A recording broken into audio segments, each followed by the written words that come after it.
Bueno, sean todos bienvenidos a este video donde vamos a hablar acerca de la diferencia de operación entre un aire acondicionado convencional y uno inverter. Vamos a analizar aquí el equipo convencional. Recordemos que los equipos convencionales poseen compresores, los cuales tienen unas revoluciones por minuto constantes, ¿cierto? Dependiendo de la frecuencia del país donde esté. Para este caso, nuestra frecuencia es 60 Hz, entonces sus RPM van a ser constantes en el tiempo. ¿Ok? Entonces vamos a analizar, vean aquí, qué es lo que sucede cuando nosotros encendemos un equipo convencional en un recinto. Aquí tenemos la curva de temperatura del recinto del ambiente y esta es la curva de operación del compresor. Observe que cuando encendemos el equipo, él va a trabajar a un RPM constante y por tanto la temperatura ambiente va a reducirse, ¿cierto? Hasta que llegamos a la temperatura programada o de set point, ¿no? En ese momento el compresor se apaga, ¿cierto? Y permanece apagado. Vean que cuando apagamos hay un leve descenso de la temperatura y nuevamente ella vuelve a subir, ¿cierto? Hasta nuevamente la computadora da la orden para que vuelva a encender el compresor, se ven aquí, y va a encender a sus RPM normales. Y nuevamente cuando llegamos a la temperatura programada set point, nuevamente el compresor se va a apagar. Entonces él va a trabajar de esta forma, encendiéndose y apagándose para mantener este ritmo o este nivel de temperatura oscilante. Bien, si tenemos un equipo inverter, vamos a analizar la misma curva de temperatura ambiente.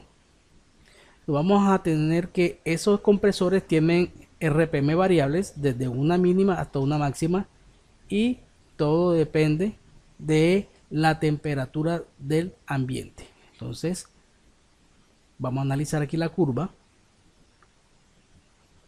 Vemos que cuando el equipo se enciende, la computadora nota o detecta que la temperatura del recinto está muy alta y da la orden para que se suban las RPM del motor o del compresor, se verán aquí, con el fin de sacar esa carga térmica lo más rápido posible. A medida que la temperatura del recinto va bajando, las RPM del compresor van disminuyendo, observen cómo están aquí, hasta llegar a la temperatura programada donde tenemos unas RPM mínimas y van a continuar oscilando las RPM en unos valores mínimos, ¿cierto? Veanlo aquí, con el objetivo de tratar de mantener la temperatura programada y con la ventaja que vamos a tener una temperatura de recinto mucho más estable que la que vamos a tener con un compresor de tipo convencional. Entonces vamos a contrastar las dos curvas de operación aquí. Vamos a verlas. Aquí ya tenemos la del equipo convencional. Entonces las conclusiones que tenemos es que en primer lugar el equipo inverter o el compresor inverter no apaga. El compresor convencional sí apaga. Observen aquí donde que llegamos a las RPM, pero entonces vamos a identificar dos zonas. Recordemos que el consumo de potencia del compresor está con base en la frecuencia. Entonces, cuando el compresor inverter está con una frecuencia mayor que la del equipo convencional, que en este caso es 60 Hz, simplemente estamos en la zona de alto consumo del equipo inverter. En otras palabras, este equipo va a consumir más de lo que consume uno convencional. Pero cuando tenemos bajas temperaturas del recinto, entonces las revoluciones del compresor inverter son menores que las que tiene un compresor convencional y por tanto vamos a estar en la zona del bajo consumo del inverter. En otras palabras, ¿cierto? Cuando las temperaturas del recinto son bajas, el compresor inverter es mucho más económico que el compresor convencional. Pero cuando estamos en altas temperaturas, sucede todo lo contrario. El compresor inverter consume un poco más que lo que consume un compresor convencional. Entonces vamos a ver qué pasa cuando tengo un recinto con altas fluctuaciones de cargas térmicas, como por ejemplo en los bancos que entran muchas personas, centros comerciales, tiendas. etcétera, donde entran muchas personas, donde se abren mucho las puertas. En el caso de donde tenemos equipos que generan calor, como cocinas u otras cuestiones, vamos a analizar qué sucede de la conveniencia de un equipo inverter y un equipo convencional.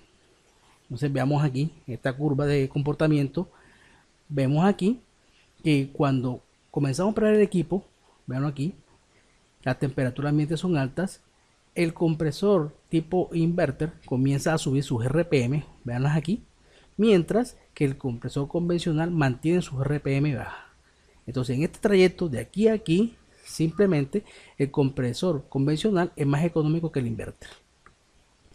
A medida que va disminuyendo la temperatura ambiente, aquí vemos que el compresor inverter comienza a disminuir sus RPM, y en este punto tanto el inverter como convencional consume lo mismo, pero en este trayecto de aquí a acá, que vamos a ver aquí, el compresor inverter tiene menos RPM y por tanto es mucho más económico que el convencional. Pero vean qué pasó aquí: hubo una fluctuación de carga, hubo una entrada de carga térmica muy grande, ¿cierto? Entonces la temperatura ambiente subió, correcto, que está aquí. El compresor inverter reacciona subiendo nuevamente sus RPM, veanlos aquí, para poder compensar esa carga, y nuevamente disminuye sus RPM a medida que disminuye la carga térmica. En todo ese proceso, el compresor convencional se mantuvo constante. Entonces vemos que, como conclusión, que para altas fluctuaciones de carga no es recomendable, o habría que analizar muy bien el comportamiento del compresor tipo inverter, debido a que voy a estar mucho tiempo en la zona de alto consumo, ¿cierto? Comparado con uno convencional. Entonces es muy posible, inclusive hemos hecho la prueba en el caso donde el compresor inverter o el equipo inverter consume más energía que el convencional. Entonces, como conclusiones, en cuanto al uso de equipo split con relación a los equipos inverter, ya sabemos que el equipo convencional split pues tiene un bajo costo en relación con el inverter, ¿cierto? Es recomendado para sitios comerciales o con altas fluctuaciones de carga térmicas o internas, ¿cierto? Ya lo vimos porque tiene un sistema de control y potencia sencillos. ¿Cuál es su desventaja? Pues tiene que ver con el medio alto consumo energético, dependiendo de la situación, como ya explicamos. La instalación de los equipos del split es más compleja comparada con otro tipo de ventana, y se necesita personal cualificado para ello.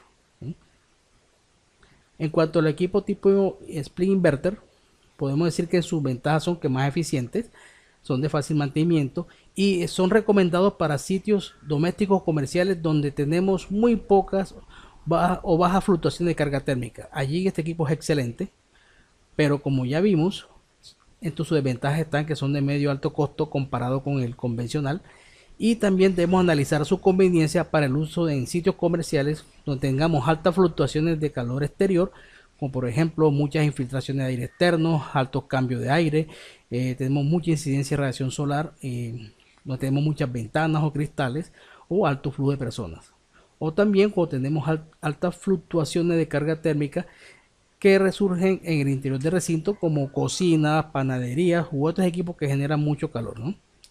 Entonces la instalación al igual es igual que la del equipo split, ¿cierto?